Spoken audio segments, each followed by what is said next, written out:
And welcome to this week's Crew Coaches Corner. Our guest this week, Barry Elkins, the head coach of the UMHB women's soccer program. Barry, thanks for your time.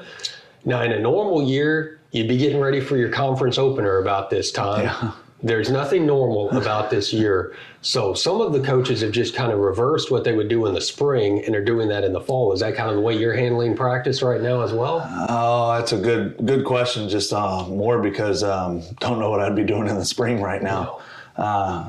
Spring's always a little different because you're after your season for us, and so you're really kind of more preparing. Hey, what do I have for next year?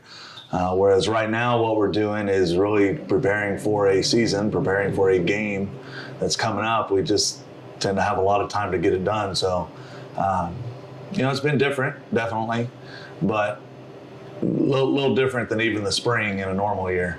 So with that in mind, what is your schedule right now? How are you handling practice, and how are the student athletes adjusting to that new schedule? Adjusting is fine because what an athlete expects is to show up and be able to play and do and go. And so we kind of tried to start early on, just giving them a routine of allowing them to be at soccer practice, which is kind of what they want to do.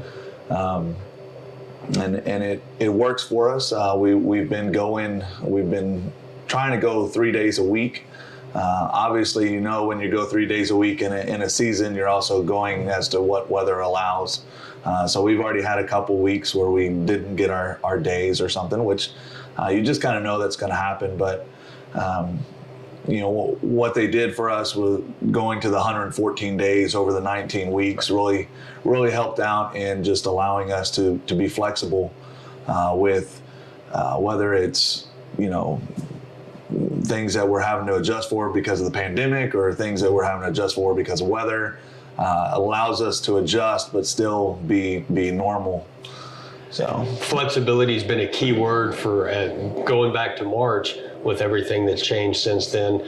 How does practice look different in terms of what you're able to do, what you're trying to do, and the protocols and all the sort of things you've had to put in place?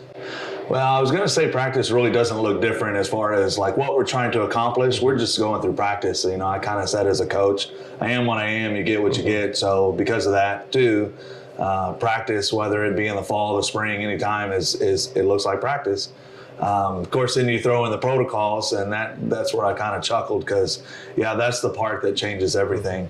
And I'll say, it's still getting used to, honestly, and it's becoming a lot more normal. We wear masks in practice, and so it's just, if you get close to people or where we're in a group or something, the masks go up almost immediately. It's getting a lot less of a thought process for us, which, that's just, it's one of those things you don't think about right at the beginning because you just don't think about being on a soccer field and throwing up a mask, but it's that's the world we live in right now. That's the way it is, and so that's the way we do it.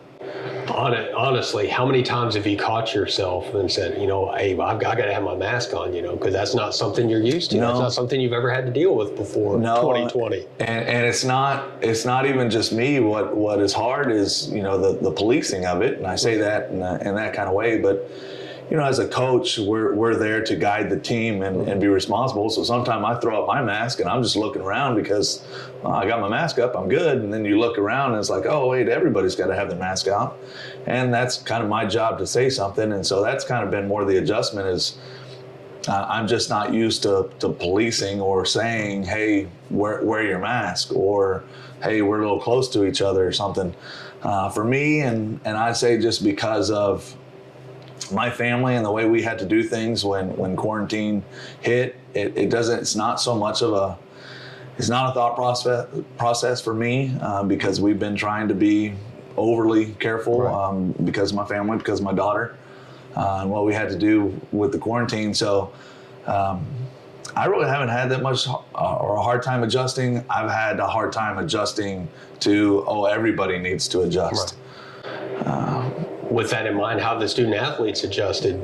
I know you have to remind them, but it is a transition. You have to understand that it's a learning process for them as too. Yeah, and honestly, you can see it as a coach. Like if you're sitting back, the first week it was not a thought process. It was a hey, coach has to say, get the mask up.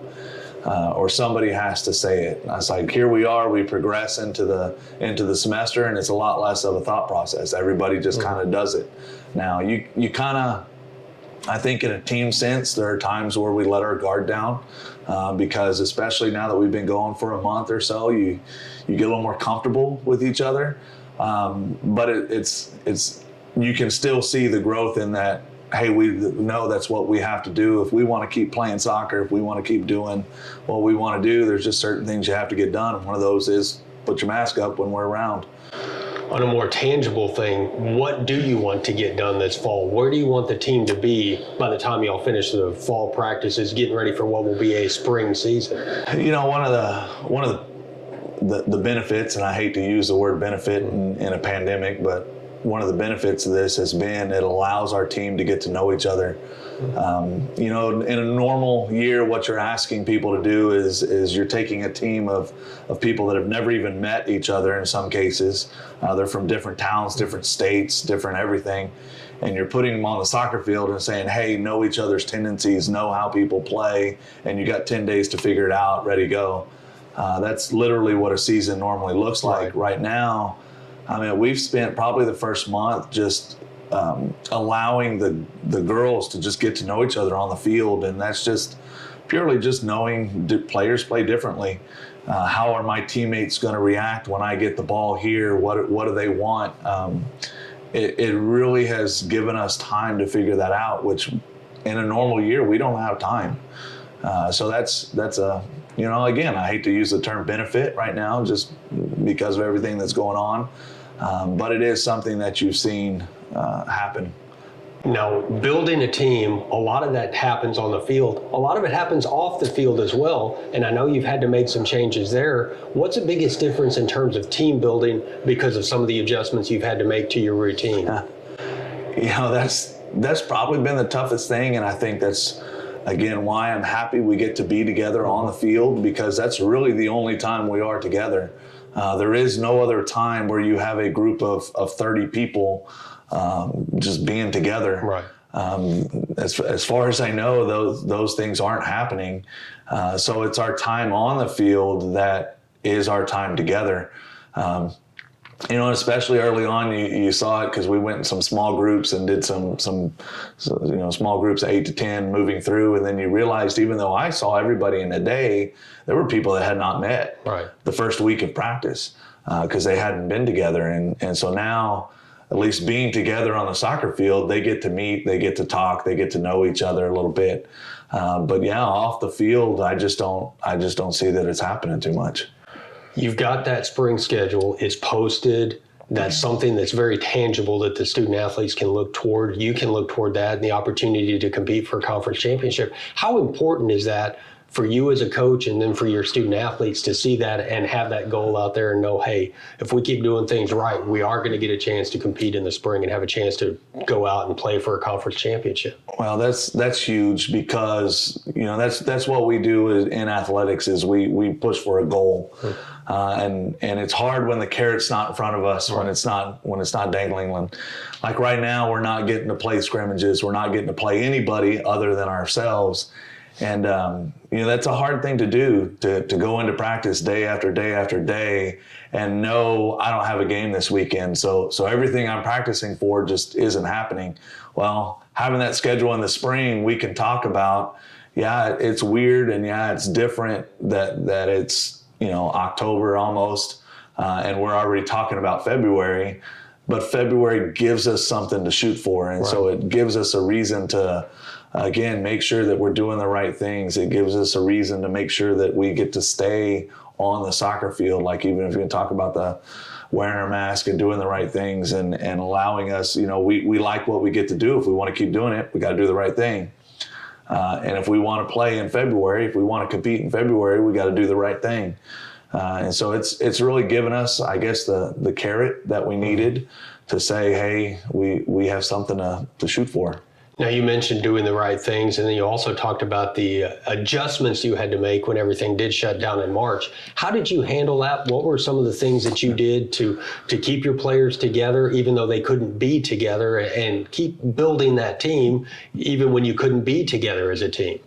You know, that part was super hard. I'm not going to tell you. I think I don't know how much it happened, honestly. You know, honestly, you have a group text and everybody still is in communication. You know, as far as the team goes, these are teammates. They're all friends. They're friends off the field. This is what they do. So it's the people they hang out with. So as far as, you know, kind of them getting to stay together, they do that anyways. What was hard going all the way back to March was just literally nobody knew what was going to happen.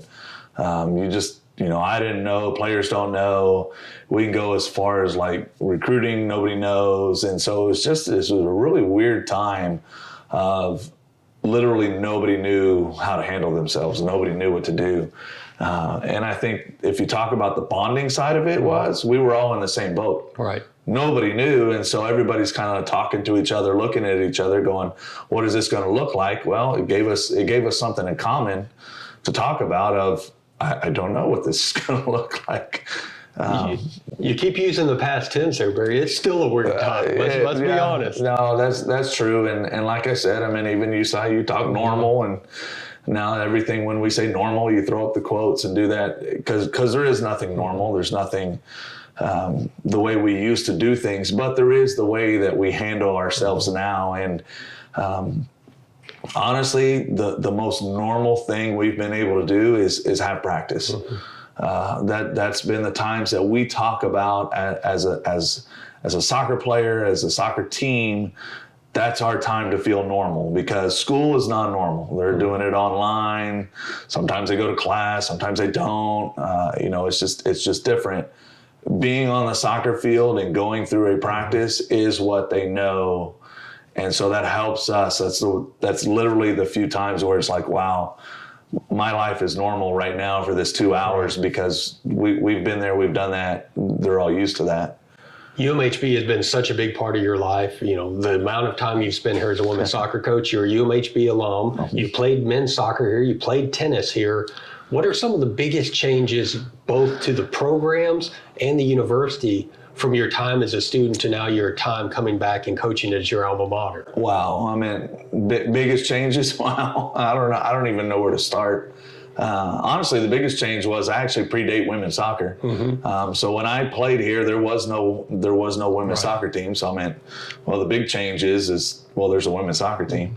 But it's you know, I'm 8-9 years into being the coach here at UMHB, and I can still give a tour and talk to a kid about, wow, this is the way that it used to be at UMHB. Or when we're touring buildings or we're looking at things, I can say, hey, because I did play tennis here, and so it's, you know, we go over to the student union building and I can say, hey, this is actually where I played tennis. We're standing on the court that I used to hit on with my buddies. You know, that's different. Obviously, the biggest change would be I played soccer where the football field is. I'll tell you, one of those days I might get used to seeing that. You know, I joke I'm not bitter at football for building a football field on my soccer field, because actually they built a parking lot for the gym on my soccer field. So you know, it's nothing to be bitter about. It's kind of nice to see a field where my field was, but still, you walk down King Street, which we used to drive on, and now you can't drive on King Street. You walk down King Street, and I look, and I can still see my soccer field. So that's, you know, the biggest change. Wow, I don't know. It's hard to say the biggest, because everything has changed. During your time playing both soccer and tennis, did you ever envision there would be something like the field house you have out there for both sports? No, not at all. You know, I still even think back when we got the email from Dr. Theodore that said, hey, we're going to go ahead with this. Like, I choked up, you know, and it's different seeing an email and getting choked up. But, you know, because that was such a huge step for us. And I think when you just talk about, again, the family atmosphere of what a team is, we were a family without a home, and it didn't matter whether I was on the tennis court or in the soccer field. We didn't really have a place to call our own, and so to kind of see that email that said, "Hey, you're going to get a home," which is literally what that meant. That was big for me. It was big for the programs. You just can't. It's hard to put in words what it means for a team to have a home, and now we have a home, and it shows. And how much has that meant in terms of recruiting and things like that they do have a place they can call their own? The recruiting side is odd, just because sometimes you don't know what they're thinking. It is a wow factor. Obviously, when you walk a kid through there, their eyes are big. They're pretty mesmerized. It's a pretty neat thing for them. But it's also kind of hard to see because, especially like in women's soccer, we recruit 2 years in advance. So sometimes you just don't know what they're thinking. And you don't exactly know what they're thinking even to the point of the time that they commit and they say, "Hey, I'm coming."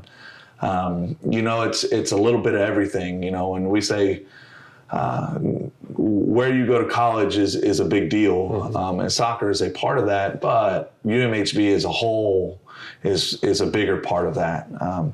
I'll say this, and I say it regularly. Sometimes I think the fact that we rotate our flowers and do an exceptional job of maintaining our campus is probably more important than anything to the team, because it makes them feel comfortable, makes them feel like this is where I want to be. You talked about UMHB, the family atmosphere. Truly the case for you, because your son Colin is a student here. So not only do you care about your student athletes, but you got a son here who's going through some of the same sort of things that your student athletes are dealing with. So you've got a unique perspective on that. It really is. The pandemic hit, and he came home after spring break. I guess we had an extended spring break, and he stayed at home, and it was nice having him at home again. And then all of a sudden he goes back to college. So I'll tell you, I think my wife has a hard time adjusting that, because my son was there, and then he goes off to college, and I'm just like, well, I see him like 3 or 4 times a week. I don't know.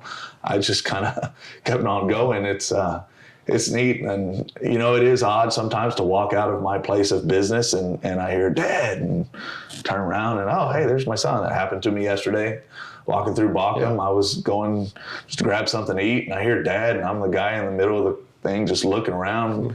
So it's been fun to kind of have that relationship where I can just see him and talk to him and ask him how his day's going. Don't have to send a text. Don't have to guess. Sometimes. We talked a little about some of the facilities that have affected your program. I know another facility on campus that you're kind of partial to and certainly enjoy. There's a disc golf course here now, and I know that's become a new hobby of yours, and you've really enjoyed having that around. Knew that one was coming. It was kind of funny when they put that on campus. A couple of friends of mine said, "Hey, let's go play," and I was like, "I don't want to do that. I'm not going to do that." And to be honest, I grew up throwing a frisbee. I actually had my youth minister left the youth ministry to start a ministry called Slip Disc, in which we would go throw frisbees and have the gospel on the underneath, and that's kind of how we'd strike up conversations. So throwing a frisbee has always been a part of my life, and so when we did it, it was like, oh, all right, I'll go. And literally since that day, I don't know if we call it a hobby anymore. I think it's an obsession. I don't know what you call it, but I love the disc golf course here. There's 4 or 5 others in town. I like all those too, but yeah. And I just want to make sure we've got this on tape, that the guy who's obsessed with it is the only one who used the word frisbee. I have learned my lesson. It's not frisbee golf. I only refer to it as disc golf. And I say that to say it's kind of funny when you get to the people that are like really involved, where they get upset when you use the term frisbee. And because I've said to myself, I'm not going to be that guy. It's a disc, it's a frisbee, it's a whatever you want to call it. My thing, I'm still just trying to get it to go into the basket. I don't care what you call it. It doesn't go right most of the time, but trying. And we'll kind of wrap it up by getting back to your sport, your day job. There is no outside competition this fall. Are you going to try to wrap things up with a big inter squad? Do you have something like that in mind to kind of put a bow on the fall practice schedule? Or where do you want to go with that? How do you see it wrapping up this fall? I don't know. I haven't thought that far, honestly. But if you talk about even kind of wrapping it up, like in my own mind, that's not the way that I see it. I see this as a continuation into, again, we're getting ready for February. So we are moving straight from here all the way through February, trying to keep going.